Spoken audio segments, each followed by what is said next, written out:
Good morning, intrepid readers.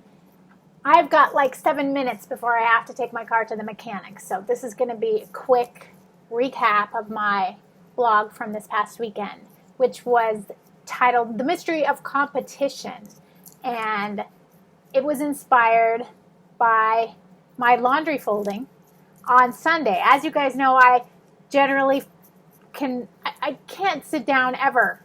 I'm busy all the time. I know this is not surprising to the rest of you type A personalities out there, but I can't ever sit down, so I don't. But I like to watch TV sometimes, and so on Sundays when I fold laundry, I usually will watch movies or something, and often that inspires my blog topic, which in this case is the mystery of competition. So I was watching Good Morning Vietnam, which almost makes me cry just thinking about it because I love Robin Williams so much and I'm so sad that he's gone. But anyway, so it's Good Morning Vietnam, and the scene that struck me was the one where Robin Williams, his character, is getting ready to leave Vietnam, and he gets pulled over, kind of gets stopped with Forrest Whitaker outside of the village. And there's a bunch of soldiers that are in a truck getting ready to leave for the battlefield. Nha Trang, I believe, was the place. And so he does his Good Morning Vietnam thing, and that makes me sad. And then just looking at these soldiers, these young kids who are being represented, who went to the Vietnam War. And my father-in-law has a Bronze Star from the Vietnam War. Thank you, Bud, for your service. And anyway, it just made me sad. And I started thinking about the concept of competition, because that's really what it's about, right? It's about victor and spoils, and winners and losers. And war is about power. And I don't know. The Vietnam War, from my understanding, is to prevent the spread of communism to South Korea, then to the United States, to any other countries. And I understand that. But I guess I just don't understand the concept of competing to win or lose these ideas. I'm not competitive by nature, and especially when you're talking, I'm looking at those soldiers in the movie, and I think the number for American soldiers we lost in Vietnam is over 55,000 people, and I just don't get it. My family, my husband, and my children are so competitive. They're sports people, and they're totally into it, and I just don't get it. But so this is what happened. So my book cover, Death by Diploma, the book cover, was in a contest for a website called Author Shout. And if I win this contest, then I would get free advertising from Author Shout. My book would be the book of the week, and I really need the free advertising. So I started in this book cover competition, and I'm tweeting out the to my followers and everything, and I'm winning most of the whole week, and it was fantastic. And I was like, ooh, yay, come on, free advertising for me.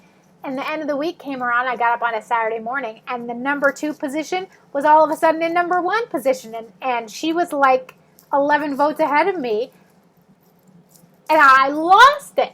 I started tweeting out with these pictures of my cartoon avatar going, no,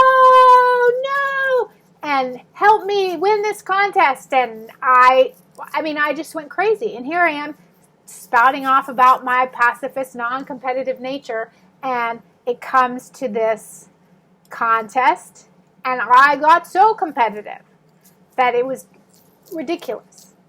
And so when my friend Steven, he said, do you have some sort of a stake of pride? Do you have pride, a lot of pride tied up in this competition?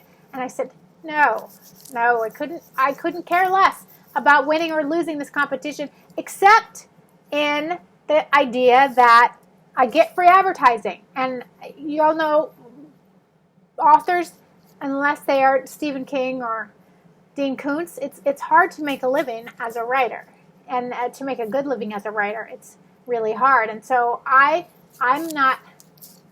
I don't have the budget for a boatload of advertising yet, and this was a good opportunity. So then, but you should have seen me foaming at the mouth practically about the whole, now I'm behind and I've got to win, and oh my God.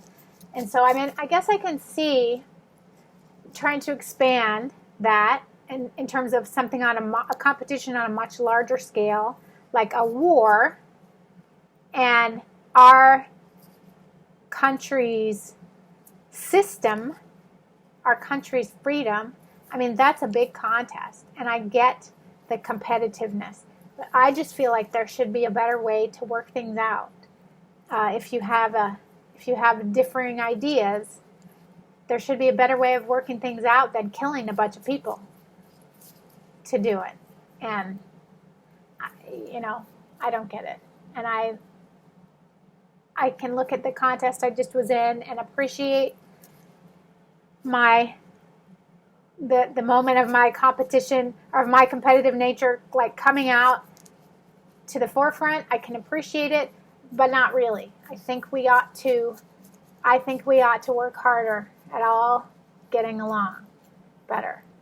So that's my conundrum. That's the solution. My solution to the issue of competition is what my husband says. What my husband says to my kids, and I think that I love that he says this ad nauseum, that he repeats this all the time, and that we repeat this all the time.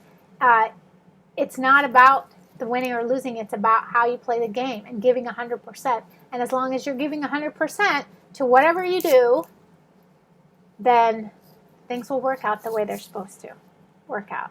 And I choose to continue to believe that, because I'm an optimist and an idealist and a solver of mysteries. And now I have to go take my car to the mechanics. So I hope you have a wonderful day. And until next time, I'd love to hear your reviews. But until next time, stay mystified.